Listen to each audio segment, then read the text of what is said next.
In this guide, I'm going to show you how to fix the problem parsing the package error on a Firestick. This is Miguel from JustBoz, and before we get into this guide, make sure to like the video and subscribe to the channel with all notifications on for more content like this. It really does help out the channel and we'd greatly appreciate it. If you have any questions, just ask them down in the comment section below. I'm going to be doing my best to reply to every single comment down there.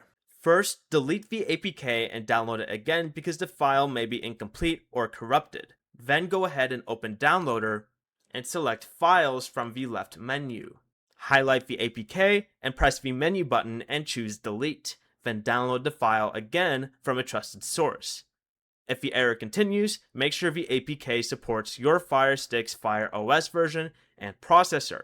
Try an Android TV or Fire TV version instead of a phone-only APK, and choose the correct 32-bit or 64-bit build when multiple versions are available. You'll also want to check for Fire TV updates by opening your settings again, selecting My Fire TV, choosing About, and checking for updates at the bottom.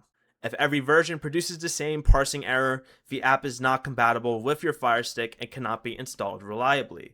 Before you leave, remember to like the video and subscribe to the channel with all notifications on for more content like this. It really does help out the channel and we'd greatly appreciate it. And if you did have any questions, just ask them down in the comment section below. I'm going to be doing my best to reply to every single comment down there. Peace.